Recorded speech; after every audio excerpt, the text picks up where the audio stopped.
Novel मैं माहे कामिल हूँ कि ये छठी किस्त है। हेलो। कॉल उठा ली गई थी। उसने तेज़ी से कान से मोबाइल लगाया। जहांदार। आवाज़ मज़ीद धीमी हो गई। दूसरी जानिब जहांदार ने उसकी आवाज़ सुनकर जैसे दिल को सुकून दिया। एक गहरी सांस अंदर खींचते हुए उसने आंखें खोली। सुबह के 8 बजे जानान ने उसे कॉल की थी। वो कभी कॉल ना उठाता अगर मुकाबिल जानान ना होती। कैसी हो? सब बातें भुलाए वो अपने दिल में उठता सवाल पूछ बैठा। ये सवाल बेमायनी है। उसने थूक निकल कर निगाहें खिड़की से बाहर टिका ली। हमारे दरमियान कुछ भी बेमायनी नहीं। तुम अब भी अलहदगी की जिद करोगी, मुझे जानते हुए भी। हैरानी की तो बात थी। जानान के गोया लब सिकुड़ गए। कोई जवाब ही ना बन पाया। मैं मजबूर हूँ। जाने कितने लम्हों बाद वो कुछ कहने के काबिल हुई। सबका दिल रखती हो, मेरा नहीं रख सकती। वो मेरे अपने हैं जहांदार। उसकी आंखें भीग गईं। मैं क्या हूँ जानान? ये निकाह कुछ नहीं। जिन्हें अपने कह रही हो वो कभी तुम्हारा दिल नहीं रख सकेंगे। और जो आज तक तुम्हारा दिल रखता आया उसकी मोहब्बत का ये सिला है। इसे मजबूरी नहीं कहते। दोनों बेहद तहम्मुल मिजाजी से गुफ्तगू कर रहे थे। मेरी ही गलती थी कि आपको कॉल मिलाई। उसने जानबूझकर गुस्सा दिखाया। दूसरी जानिब खामोशी छाई रही। मज़ीद चंद दिन और फिर मैं तुम्हें यहाँ ले आऊँगा। मेरा इंतज़ार करना। उसकी बात पर वो जैसे शशतर रह गई। क्या मतलब इस बात का? तुम जानती हो तुमसे कुछ छुपा नहीं। अपनी मंजिल मत भूलना। तुम्हें यहीं आना है, मेरे पास। वो कॉल रख चुका था और जानान बौखला चुकी थी। जहांदार उसे साफ अपने इरादे से आगाह कर चुका था। उसने डूबते दिल के साथ मोबाइल मेज़ पर रखा। वो जानती थी जहांदार अपनी बात पर पूरा उतरेगा। वो उसे तन्हा नहीं करेगा। इसने कल से कुछ नहीं खाया। क्या तुमने इससे खाने का पूछा? दादा अक्कर की फ़िक्रमंद निगाहें माहे कामिल पर थीं। उनके सामने मुअद्दिब खड़ा सुराका एक आईब्रो झुकाकर माहे कामिल को देखने लगा। इसकी इतनी फ़िक्र न करें। फजर के वक्त ही पूरे 4 पराठे, अंडा और छोले का सारन खाया है। लबों पर शरीर सी मुस्कुराहट थी। दादा अक्कर ने हैरानगी से सुराका को देखा। अलबत्ता माहे कामिल ने झींकते हुए सुराका को घूरा था। 3 खाए हैं। उसने अपनी बात पर जोर दिया तो सुराका को हैरानी हुई। वो उसे आंखें दिखा रही थी जैसे कह रही हो कि उसकी बात का राज रखा जाए। वो कुछ हैरान हुआ। हाँ, इसने 3 खाए हैं, 2 मैंने खाए थे। वो उसके लिए झूठ बोल गया। अब वो अपने 4 पराठे राज रखना चाहती थी तो इसमें कोई कबाहत ना थी। वैसे मैडम, 3 पराठे भी कम नहीं होते। अच्छी खासी मर्दाना भरपूर ग़िज़ा होती है। वो ये कहे बिना ना रह सका तो दादा अख्तर ने बामुश्किल अपनी मुस्कुराहट दबाई। माहे कामिल ने खफा खफा से अंदाज में उसे घूरा। इसे ऐसा ना कहो। हमारी बेटी वैसे भी सुबह से भूखी थी। इतनी ग़िज़ा तो मुनासिब ही है। सुराका ने इस बात में सर हिलाया। 9 बजने को था मगर इतवार का दिन होने की वजह से ना आबरू चची बाहर आई थी और ना जीनत चची। गोया माही और दादा अख्तर के सिवा सुराका की मौजूदगी से सब लाइल थे। मैं कमरे में जा रहा हूँ, कुछ देर आराम करूँगा। बालों पर हाथ फेरकर आंखें ज़बरदस्ती पूरी खोलते हुए वो ऊपर की जानिब बढ़ने लगा। इसको भी ले जाओ वरना ख्वामखा किचन में काम करने लगेगी। आज वैसे भी इतवार का दिन है, थोड़ी देर मज़ीद आराम करो। खैर उन्हें पहले ही नाश्ता दे चुका था। उसे मुकम्मल करके अब वो दवाइयाँ ले रहे थे। सुराका ने पलट कर बीवी को देखा। आ रही हो या हाथ पकड़ूं? आवाज़ धीमी थी कि सिर्फ माही ही सुन सकी। वो जवाबन जोर से घूरी दे गई। आ रही हूँ। कदम उसके पीछे बढ़ने लगे।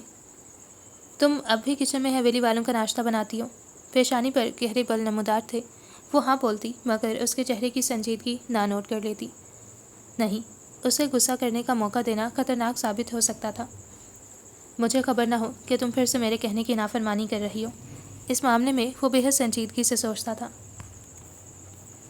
कमरे में दाखिल होते हुए वो धब से बिस्तर पर गिरा। माही कामिल ने शेक्सपियर की किताब उठाते हुए तकिया सोफे पर रखा और टेक लगाकर बैठ गई। नींद तो अब खैरानी ही नहीं थी। फिर क्यों बिला वजह दीवारों को घूरा जाए? चुराने वाली आदत शायद तुम्हारी पुरानी है। उसके हाथ में अपनी किताब देखकर वो जुमला पास करते हुए अपने चेहरे पर तकिया रखकर औंधा लेट गया। माही कामिल जरा सा मुस्कुराई। वो सच ही तो कहती थी। सुराका के बगैर ये कमरा खामोश और वीरान है। उसने अपनी निगाहें किताब पर मरकूज कर ली। कैसा महसूस कर रहे हो बदर? नीली ने उसके बालों पर मोहब्बत से हाथ फेरा। वो उनका चेहरा तक रहा था, जिंदा लाश की तरह। आज कितने महीनों बाद उसे अपनी माँ की याद आई। नीली ने उसका चेहरा पानी से साफ किया। जिस दिन तुम मुकम्मल सेहतियाब हो जाओगे उस दिन हम हवेली में दावत रखेंगे। तुम मेरे लिए बिल्कुल सलीम जैसे हो। भाई बहनों के बच्चों से भी वैसे ही मोहब्बत होती है जितना अपनी औलाद से हुआ करती है। वो एक टुक उसे देख रहा था जैसे उसके चेहरे में अपनी माँ का चेहरा तलाश कर रहा हो। वो आज भी किसी फर्जी कहानी का इंतज़ार कर रहा था, जैसे कोई आएगा और उसे उसकी माँ से मिलाने ले जाएगा। वो उसे पिछले वक्त में ले जाएगा जहाँ वो अपनी माँ और बहन के साथ अच्छा वक्त गुजार सकेगा। वो भी किसी ऐसी घड़ी के इंतज़ार में था। کچن میں ہلکا پھلکا کام کر کے وہ چندا کے کمرے کی جانب بڑھ گئی کہ ہان چچا حویلی سے باہر تھے۔ گھڑی دوپہر کی 2 بجا رہی تھی، مگر آبرو چچی ابھی بھی اپنے کمرے میں ہی تھی۔ ابھی وہ دروازے تک ہی پہنچی تھی جب اسے دروازہ کھلا ہونے کا احساس ہوا۔ ہینڈل تھام کر اس نے آگے کو زور دیا۔ اندر موجود ملازمہ سے فرنیچر پر لگی دھول صاف کرواتی زینت چچی چونکی۔ آپ؟ لبوں پر مسکراہٹ پھیلی۔ ہاں، بس سوچا کہ فرنیچر پر دھول کی ایک تہہ جم گئی ہے تو صفائی کروا دوں۔ یہ کمرہ ہمیشہ جلدی دھول مٹی سے گھر جاتا ہے۔ انہوں نے کھڑکیاں کھول کر ملازمہ کو وہاں کپڑے مارنے کا اشارہ کیا۔ اوہ، بہتر، اس نے ماں کی الماری پر ہاتھ پھیرتے ہوئے کہا۔ دادا اکھر نے بتایا تھا کہ یہ سوراخ آ گیا، جب بھی تو میں سوچوں کہ ہماری ماں کا چہرہ اتنا کھلا کھلا کیوں ہے۔ وہ خود اپنی ہی بات پر مسکرا دیں تو وہ بھی ہنس دی۔ وہ کبھی نہیں مان سکتی تھی کہ اس مسکراہٹ کی وجہ سوراخا ہے۔ اس نے الماری کھولتے ہوئے اندر رکھی چیزوں کو دیکھا۔ ملازمہ جا چکی تھی۔ اب صرف زینت چچی تھی جو ماہ کامل کو الماری میں رکھی چیزوں کو نوٹ کرتے ہوئے دیکھ رہی تھی۔ یہ البم، اس نے پیچھے کی جانب رکھا البم اٹھایا۔ اسے حیرت ہوئی۔ تصویروں کا البم ہے۔ اس خاندان کی اکلوتی لڑکی تھی۔ دادا اکھر نے اس کی بچپن سے جوانی تک کی ہر تصویر اس البم میں سجائی ہے۔ انہیں یاد تھا کہ ان کی شادی کے بعد کیسے دادا اکھر اپنے سب بچوں کی تصویروں کا علیحدہ البم دکھاتے تھے۔ وہ انہیں عزیز تھی۔ ماہ کامل نے اس پر ہاتھ پھیر کر دھول کو اڑایا۔ وہ ایک بے انتہا موٹا البم تھا۔ تجسس سے پیشانی پر بل پھیل گئے۔ وہ بستر پر آ بیٹھی تو زینت چچی بھی ساتھ بیٹھ گئی۔ اسے کھولتے ہوئے ماہی نے تھوک نکلا، گویا حلق میں کچھ اٹک رہا ہو۔ وہ یادوں کی کتاب کھول رہی تھی، ماضی میں جھانک رہی تھی۔ کھولتے ساتھ ہی پہلی تصویر اس کا دل مٹھی میں قید کر گئی۔ کچھ بھوری سی وہ تصویر پرانے زمانے کی عکاسی تھی۔ ہاتھ میں غبارہ تھام کر مسکراتی چندا، اس نے دھیرے سے تصویر پر ہاتھ پھیرا۔ وہ موٹے صفحے پلٹتی گئی جیسے چندا بڑی ہوتی گئی۔ ایک تصویر وہ بھی تھی جہاں چندا اپنی 9ویں جماعت کا رزلٹ لیے بہت برا سا منہ بنائے کھڑی تھی اور ساتھ کھڑے دادا اکھر مسکرا رہے تھے۔ دادا اکھر کتنے جوان لگ رہے تھے، سیاہ مونچھے، دکھنے میں بالکل دادا اکبر کی طرح۔ صفحے پھر سے پلٹتے گئے اور ایک تصویر پر وہ ایک بار پھر ٹھٹک گئی۔ دادا اکبر اور اکھر کی اولادوں کے ساتھ میں وہ تصویر جس میں چندا کے برابر اس کا باپ کھڑا تھا، مسکراتا ہوا، زندگی سے خوش ہنستی چندا اور اس کے دائیں طرف کھڑی نیلوفر۔ وہ کوئی کالج گرل لگ رہی تھیں۔ کس کو خبر تھی کہ وقت کہاں لگ جائے گا؟ کون جانتا تھا کہ نیلوفر اپنی سہیلی کھو دے گی، شاداب بے وفائی کے کانٹوں پر چل پڑے گا، اور چندا محبت سے موت کا سفر طے کرے گی۔ اس نے آنکھیں میچیں تو آنسو نکل آیا۔ کچھ کہنا چاہا مگر لب ہی نہ آزاد ہوئے۔ یہ کیس ہیں، میرے کیس فیضان۔ اس نے شاداب کے برابر کھڑے کیس فیضان کی جانب انگلی رکھی۔ ماضی تازہ ہو گیا۔ وہ محبت سے انہیں دیکھ کر مسکرا رہی تھیں۔ وہ جو خود کا غم منا رہی تھی، نم آنکھوں سے ان کا چہرہ تکنے لگی جن کی آنکھیں چمک رہی تھیں۔ یاد کرتی ہیں نا؟ ہر پل، ہر لمحہ، ہر وقت۔ کسی کے ساتھ سالوں کا واسطہ ہو تو رشتہ یوں ہی ختم نہیں ہوتا۔ جانتی ہوں میں نے شادی کیوں نہیں کی؟ میں کیس کی جگہ کسی اور کو دے ہی نہیں سکتی۔ جہاندار ان کی امانت ہے میرے پاس۔ وہ ایک ایسی چیز ہے گویا جو کیس اور مجھے ہم بناتی ہے۔ ہمارا بیٹا، ہماری اولاد، اپنے باپ جیسا دکھتا ہے۔ اس کے انداز، اس کی باتیں سب کیس فیضان جیسی ہیں۔ جب کہتا ہے نا کہ اماں تھک گیا ہوں، مجھے کیس یاد آتے ہیں۔ وہ بھی جب کام کے بوجھ سے تھک جاتے تو کہتے تھے، زینت میں تھک گیا ہوں، اور پھر میں ان کے ساتھ رات دیر تک باتیں کرتی تھی، مگر کیس میں غصہ نہیں تھا۔ جہاندار نے جانے یہ انداز کس کا چرایا۔ اب تو لگتا ہے کہ اگر کیس کا کوئی غسیلا کردار ہوتا تو وہ جہاندار ہوتا۔ وہ مسکرا رہی تھیں، گیلی آنکھیں ماہ کامل دیکھ سکتی تھی۔ وقت گزر گیا ماں، اچھا وقت بہت جلدی گزر گیا۔ اب جس عمر میں مجھے کیس کی ضرورت زیادہ تھی وہ میسر نہیں ہے۔ ان کا دل تکلیف کے بہت سے دب رہا تھا۔ وہ گھٹ کر رو رہی تھیں اور ماں ان کے ساتھ رو رہی تھی۔ اس نے کیس چچا کو دوبارہ دیکھا۔ جہاندار ان کی ہو بہو جوانی تھا، خوبصورت اور لمبا چوڑا، اپنے باپ کی طرح وجاہت سے بھرپور۔ اس نے صفحے پلٹنا شروع کیے۔ ایک تصویر میں کیس چچا نے چندا کی چوٹی پکڑی ہوئی تھی اور کیہان چچا اس کی لکھی ہوئی تحریریں اس کی پہنچ سے دور کرتے ہوئے چھیڑ رہے تھے۔ جانے کس نے قید کیے ہوں گے یہ لمحات۔ وہ چڑھ کر ان کے ہاتھوں سے اپنی لکھی ہوئی تحریریں چھیننے کی کوشش کر رہی تھی۔ شاید دادا اکھر اپنے بچوں کے ہر لمحات محفوظ رکھنے کے شوقین تھے۔ پھر ایک تصویر وہ بھی آئی جہاں زینت چچی اور چندا ہنستے ہوئے کھڑے ملے۔ چندا ایک زندگی سے بھرپور لڑکی تھی۔ اسے شوق تھا خط لکھنے کا۔ لکھ لکھ کر حویلی کے دوسرے افراد کو ہی بھیجا کرتی تھی۔ اسے پسند تھا، سو ہم اس کی پسند کا احترام کرتے تھے۔ اس نے وہ ساری تصویریں دیکھیں جس کے بعد اس کے ذہن میں ایک ہی سوال اٹھا، کیا میری ماں بد چلن تھی؟ زینت چچی کا دماغ سن ہو گیا۔ ماہ کامل، 2 الفاظ نکلے۔ کیا چندا بد کردار عورت تھی چچی؟ لہجے میں پختگی تھی، لب کپ کپا رہے تھے۔ نہیں ماں، وہ ایک پیاری لڑکی تھی، دل کی پیاری، ہر کسی سے محبت کرنے والی۔ اس کی باتیں انہیں رلا گئیں۔ تو پھر کیوں مجھے روز یہ احساس دلایا جاتا ہے کہ وہ ایک بد کردار منحوس عورت تھی، ایک بد چلن فحاش عورت تھی؟ آنسو تیزی سے بہنے لگے۔ آبرو کی زبان کا زہر ہے یہ سب، ورنہ کون نہیں جانتا کہ چندا نے اپنی زندگی میں کبھی کوئی فحاش کام نہیں کیا۔ انہوں نے اس کا ہاتھ سہلایا۔ اپنی ماں کے بارے میں یہ سب سننا کیسا ہوتا ہے چچی؟ میں جانتی ہوں، بہت برا ہوتا ہے۔ اس عورت نے صرف تمہارا دل نہیں دکھایا ماں، چندا کا بھی دکھایا اور کیس کا بھی۔ مجھے یاد ہے وہ آبرو بھابھی کی زبان کی وجہ سے ہمیشہ پریشان رہتے تھے۔ وہ دونوں مر گئے ماں، مگر آبرو بھابھی نہیں بدلی۔ انہیں کبھی یہ احساس نہ ہوا کہ ان کی اولاد کیا روش اختیار کرے گی۔ یہی وجہ ہے کہ میں نے سراقہ اور جہاندار میں کبھی فرق نہیں کیا۔ مجھے خوشی ہے کہ وہ مزاج میں اپنی ماں کی طرح نہیں۔ جہاندار کتنی دیر وہ یہاں بیٹھی رہی تھی۔ اسے الماری کی لاکر والی دراز سے چند خطوط بھی ملے تھے جو بند لفافے میں قید تھے۔ بچے کی اجازت سے وہ اس نے اپنی حفاظت میں لے لیے۔ وہ انہیں پڑھنے کا ارادہ رکھتی تھی، جانے کیسے خط تھے اور کس کی جانب سے تھے۔ یہ کیا ہے تیرے ہاتھ میں؟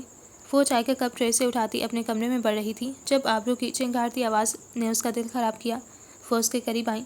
یہ کون سے صفحے ہیں؟ انہوں نے ہاتھ سے چھیننے چاہے جب ماہ کامل نے ہاتھ دور کیا۔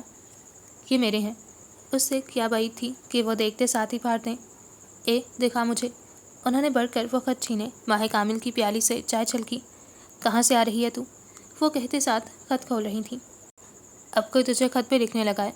مگر جب نگاہ اس خط پر لکھے چند حروف پر ٹھہری تو آبرو نے اسے غضبناک ہوتی آنکھوں سے دیکھا۔ یہ کہاں سے لیے تو نے؟ وہ کوئی 4-5 خط تھے اور انہیں ایک خط پر سرسری نگاہ ڈالنے سے ہی اندازہ ہو گیا تھا۔ اپنی ماں کے کمرے سے۔ چائے میز پر رکھتے ہوئے اس نے وہ خط لینے چاہے جب آبرو نے ہاتھ اٹھا کر اس کی پہنچ سے دور کرنے چاہے۔ تو پھر اپنی ماں کے کمرے میں گئی تھی؟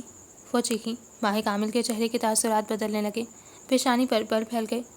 آپ کو میرے کاموں سے اتنی دلچسپی کیوں ہے؟ یہ حویلی میری بھی ہے اور وہ میری ماں کا کمرہ ہے۔ میں جب چاہوں جا سکتی ہوں اور جو لینا چاہوں لے سکتی ہوں۔ مجھے میرے خط لوٹائیں۔ اس نے خود پر بامشکل قابو کیا تاکہ غصے کی جگہ آنسو نہ لے لیں۔ تو اپنی بد کردار ماں کی آوارگی کے خط پڑھنا چاہتی ہے جو اس نے اپنے یار کو لکھے تھے؟ وہ چیخ کر اس کا خون کھولا رہی تھی۔ میری ماں بد کردار نہیں تھی، ماہ کامل تیش میں بولی۔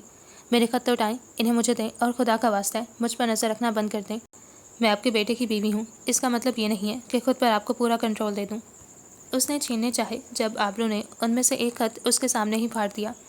تیری ہمت کیسے ہوئی کہ میرے آگے زبان چلائے؟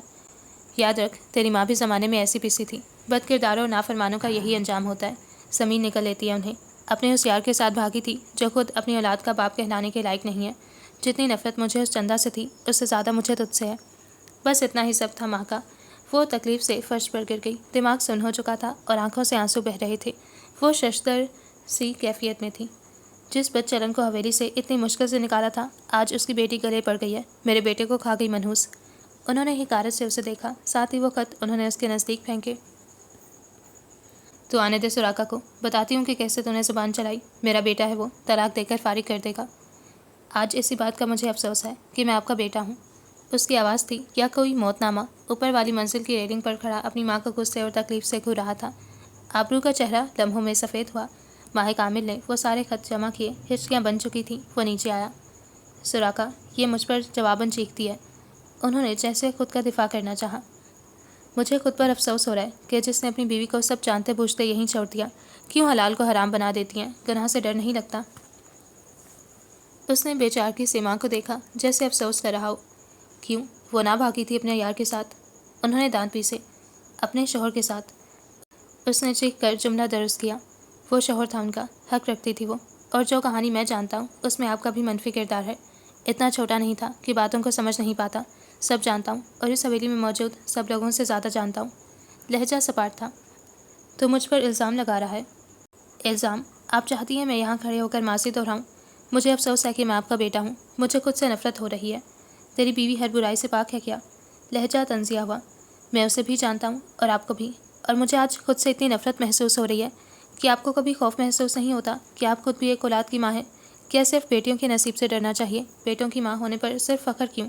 کیا ان کا نصیب نہیں ہوتا؟ کیا ان کی زندگی خراب نہیں ہو سکتی؟ کہاں سے آئی آپ کے اندر اتنی نفرت؟ زندگی میں یہ بھی نہیں سوچا کہ جو آپ بو رہی ہیں کہیں وہ سراقہ کو نہ کاٹنا پڑے؟ اور دیکھیں، آپ کی فطرت جانتے ہوئے بھی میں اپنے دل میں آپ کے لیے محبت نہ کم کر سکا۔ وہ پوری قوت سے چیخ رہا تھا اور ماہ کامل اس کے چیخنے پر خوفزدہ تھی۔ तुम्हें वो हकलाईं। तुम्हें अपनी माँ से नफरत है? मुझे खुद से नफरत है, खुद से घिन महसूस हो रही है। कभी आपने खुद पर गौर किया? कभी आपने सोचा है कि जो आप कर रही हैं उससे ना अपनी दुनिया बना रही हैं और ना आखिरत? मैंने हमेशा चाहा कि आपके ख्यालात बदल दूं। बेटा हूँ, माँ के लिए बुरा नहीं चाह सकता। उस औरत पर बात करते हुए आपको कभी शर्मिंदगी नहीं हुई?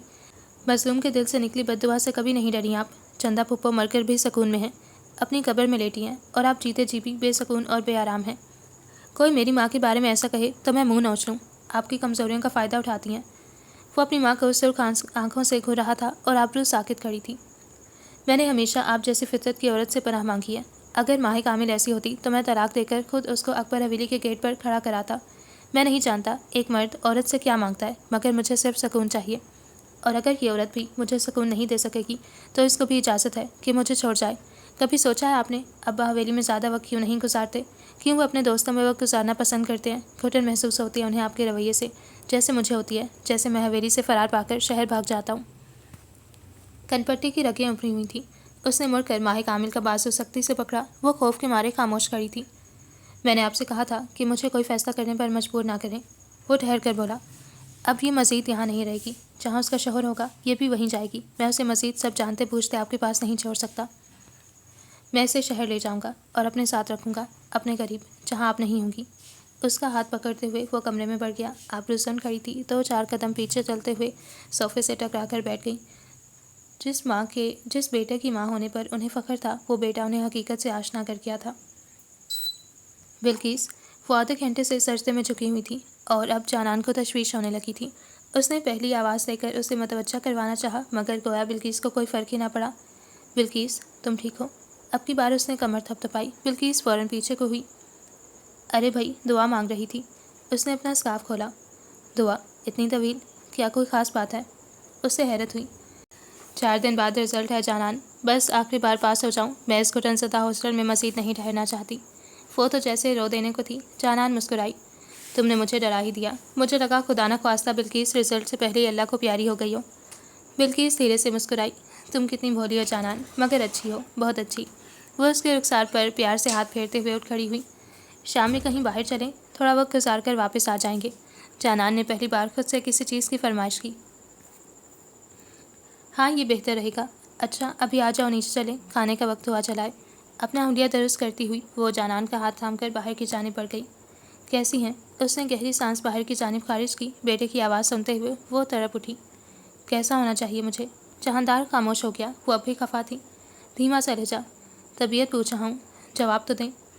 तुम्हें नहीं अंदाज़ा, जब एक बेवा औरत का वाहिद सहारा उसका बेटा हो और वो उसे तकलीफ़ दे, कैसी हो सकती है वो औरत? जब उसका बेटा उससे दूर हो, हफ्तों हफ्तों कॉल न करे, कैसी हो सकती है वो औरत? काफ़ी दिनों बाद उसकी आवाज़ सुनकर वो खुद पर काबू ना रख सकी, रो दी। आप रो क्यों रही हैं अम्मा? वो गोया परेशान हो गया।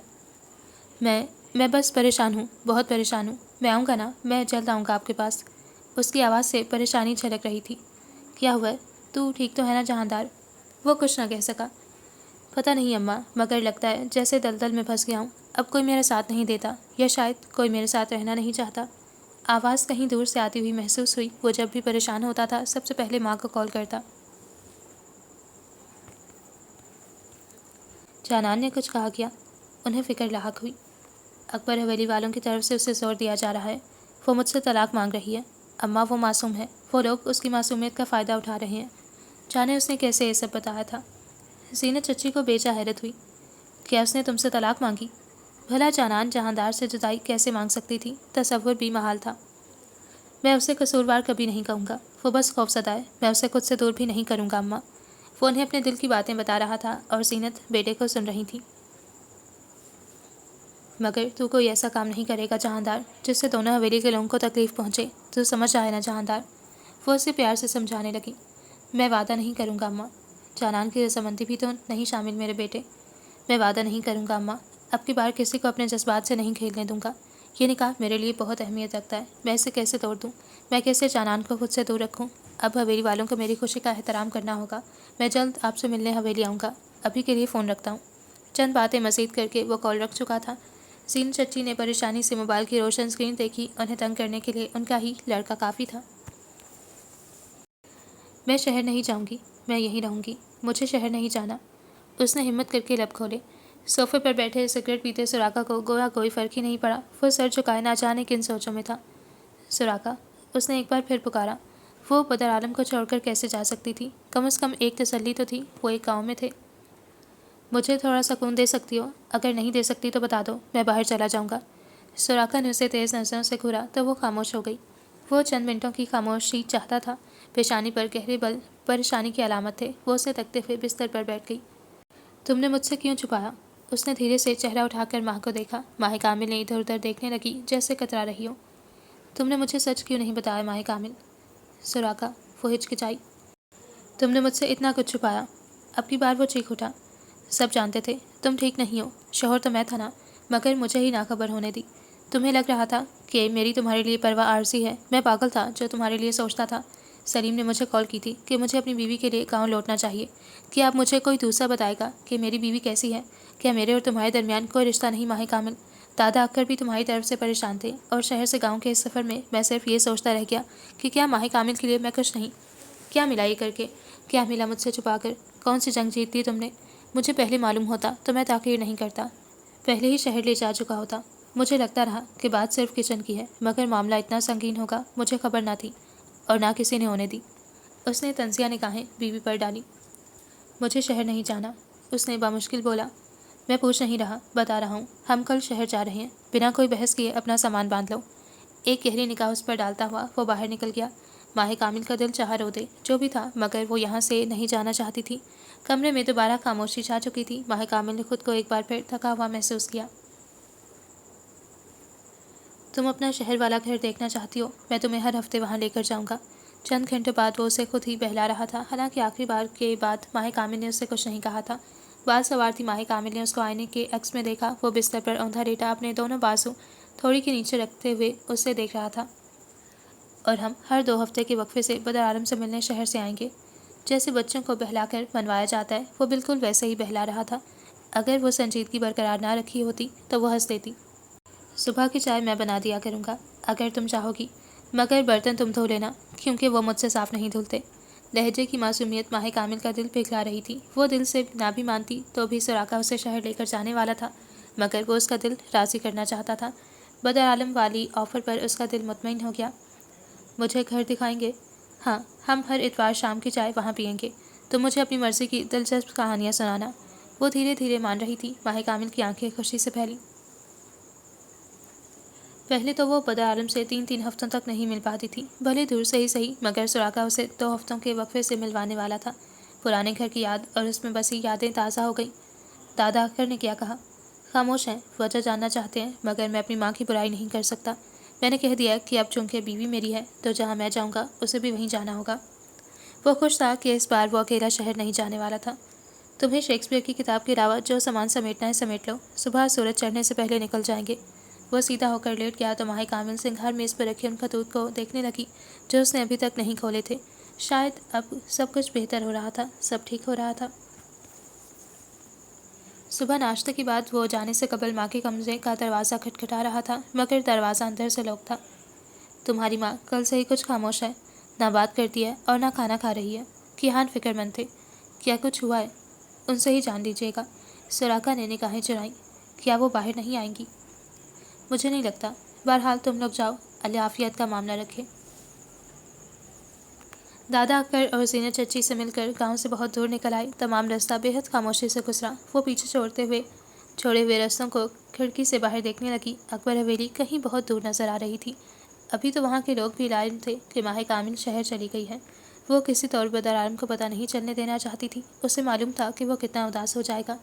चाय पियोगी? नहीं। कैसा महसूस कर रही हो? मुझे अपनी कैफियत नहीं मालूम। वो खुद को भी समझ नहीं पा रही थी। ऐसा लग रहा है जैसे कोई कीमती चीज़ छोड़कर जा रही हूँ। बदर आलम याद आ रहा है। उसका दिल बोझल हुआ। हम उससे मिलने आया करेंगे। सफ़र ज़्यादा तवील ना था। वो चंद घंटों में ही शहर आ निकले। ये शहर, हालांकि गांव की ज़िंदगी ज़्यादा पुरसकून होती है, मगर शहर वो ऐसी जगह है जहाँ मैं अपनी परेशानियाँ साथ नहीं लाता। पुरसकून ज़िंदगी। वो अपने हवेली के माहौल की बात कर रहा था। माह कामिल ने जाने कितने सालों बाद शहर का रुख किया था। वो आंखें फैलाकर एक एक मंजर देख रही थी, गौर कर रही थी। जाने ये वक्त कितनी तब्दीलियाँ लाया था ये शहर, जहाँ उसने बचपन गुजारा था, अपनी माँ और भाई के साथ वक्त बिताया था। ہوا چہرے کو چھونے لگی تو سکون کی سانس لیتی آنکھیں موند گئی. اسے لگنے لگا جیسے وہ ماں سے ملنے آئی ہو، چندا کی خوشبو تلاش کر رہی ہو. سراقہ اسے دیکھ کر بے ساختہ مسکرایا. وہ خوش تھا کہ اسے آبرو سے دور لے آیا. کم از کم اب وہ شہر میں بیٹھ کر ماہ کامل کے لیے پریشان تو نہیں ہوا کرے گا. وہ اس کے پاس تھی، اس کے نزدیک، اس کے ساتھ. لگتا ہے مہمان گھر آئے ہیں. وہ ایک دم کسی کی چہکتی آواز پر چونک سی گئی. جہاندار صوفے پر بیٹھا اسے دیکھ کر مسکرا رہا تھا. اسے دیکھتے ہی ماہ کامل کو جانان کی یاد آئی. دونوں ایک دوسرے سے گویا جڑے ہوئے تھے. میزبان. سراقہ نے بیگ فرش پر رکھتے ہوئے لفظ کی تصحیح کی. واقعی. وہ خود بھی چونک اٹھا. تم یہیں رہنے والی ہو؟ میں لے آیا ہوں. اس نے جہاندار سے نگاہیں چرائیں تو وہ ہنس دیا. مجھے خوشی ہے تم اس کی پرواہ کرنے لگے ہو. آواز اتنی دھیمی تھی کہ صرف سراقہ ہی سن کر مسکرا سکا. ماہ کامل البتہ پورے گھر کا جائزہ لے رہی تھی، جس کا فرش گندا ہو رہا تھا. ٹی وی لاؤنج پر ڈسٹ جمی تھی اور میز بھی بکھری بکھری ہوئی تھی. آئی برو اچک کر ماتھے پر چڑھ گئیں. کیا یہاں کی کوئی صفائی نہیں کرتا؟ اس کے تاثرات حیران کن تھے، جیسے عجیب سی چیز دیکھ لی ہو. سراقہ اور جہاندار نے ایک دوسرے کو دیکھا. تمہارا شوہر کامچور ہے، وہ کسی کام میں میری مدد نہیں کرواتا. اپنی کافی سے لطف اندوز ہوتے ہوئے اس نے سارا بوجھ بھائی کے سر ڈالا. سراقہ گویا بوکھلا گیا ہو، جواباً اسے گھورنے لگا. ہفتے میں 2 دن ایک چھوٹا لڑکا آتا ہے جو گھر کی ہلکی پھلکی صفائی کر دیتا ہے. تمہارے آنے سے پہلے یہاں صرف میں اور جہاندار ہی رہتے تھے، اور ایسے میں کوئی کام والی کو رکھنا میں نے مناسب نہیں سمجھا. وہ اسے تفصیلات دینے لگا. ویسے ماہ کامل، یہ سب اتنا بھی برا نہیں، گھر صاف ہی تو ہے. جہاندار کے یوں مزے سے کہنے پر جہاں ماہ کامل نے اسے پھٹی آنکھوں سے دیکھا، وہیں سراقہ ماہ کامل کے تاثرات پر مسکرا دیا. ہاں صاف ہی تو تھا، بس 4 کافی کے خالی مگ میز پر تھے جنہیں شاید پچھلے 1 ہفتے سے اٹھایا نہ گیا تھا.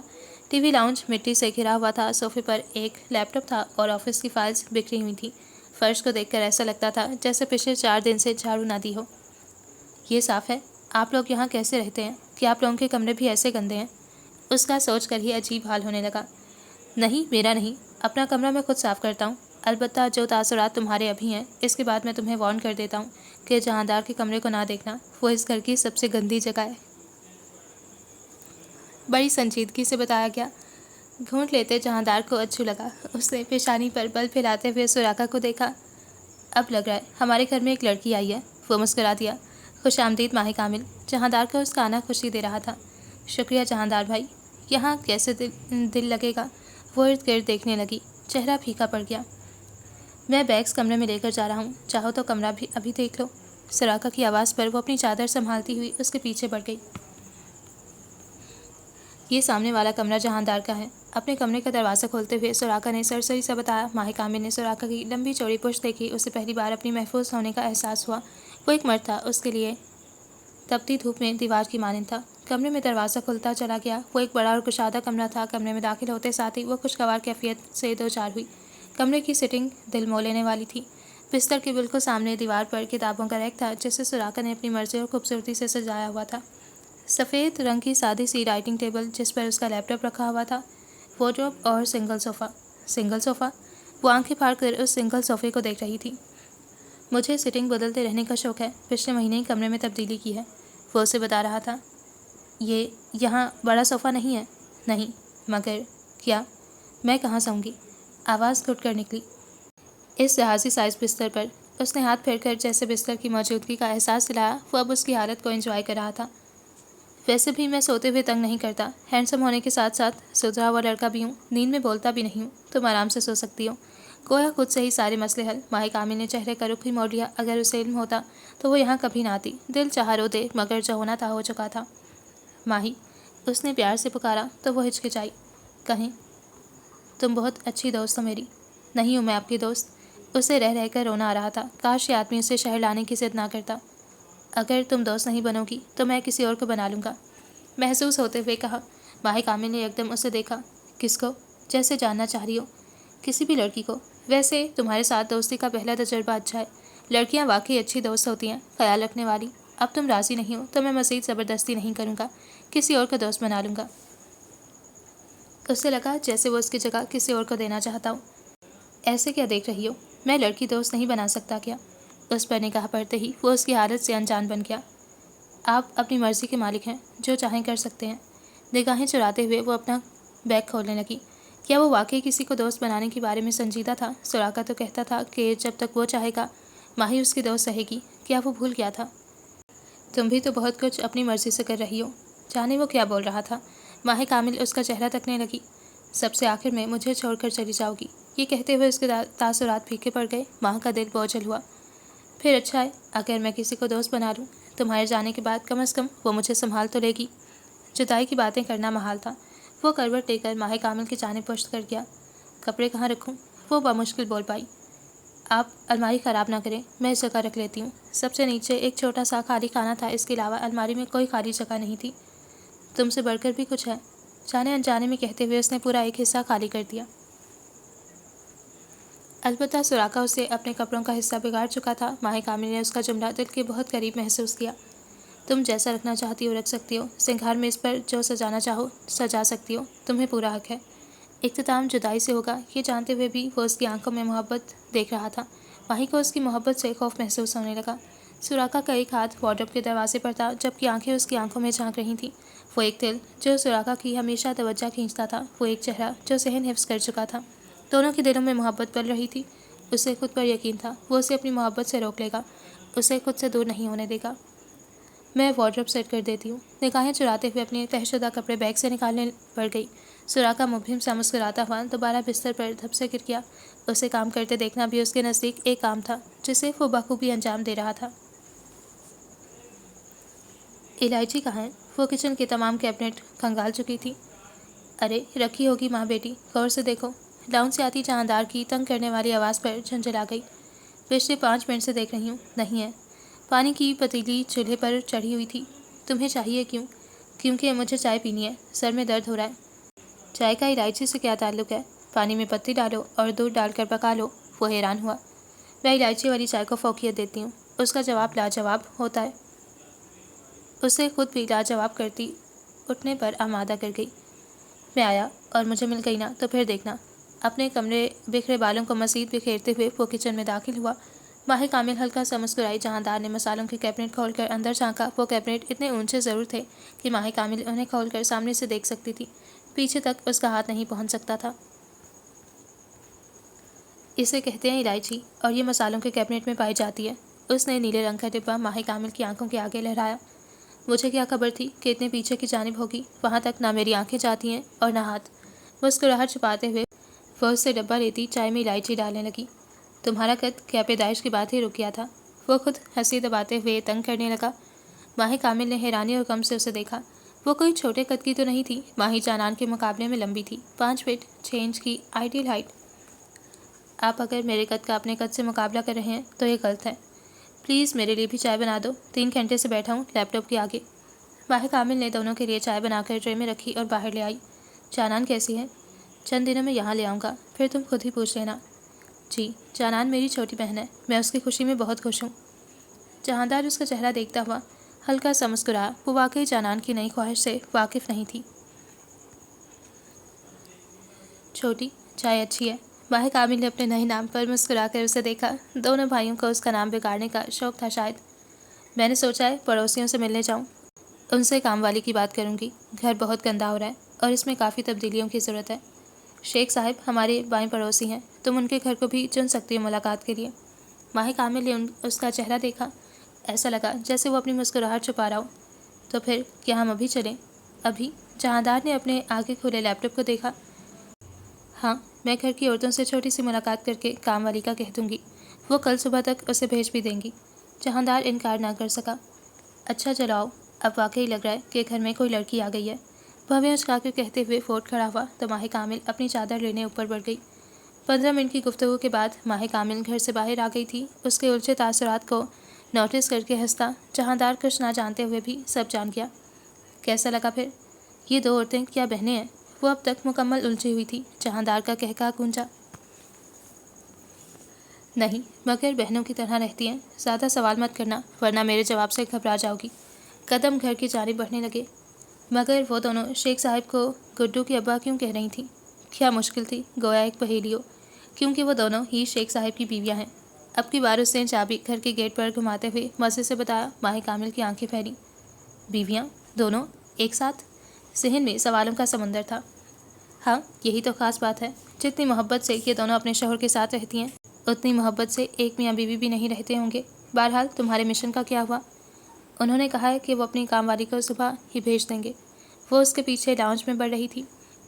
گڈ، اب میں امید کرتا ہوں کہ تم مجھے کام کرنے دو گی، ورنہ تمہارا شوہر تمہیں تو کچھ نہیں کہے گا، البتہ مجھے غیر ذمہ دار ہونے کا طعنہ دے گا۔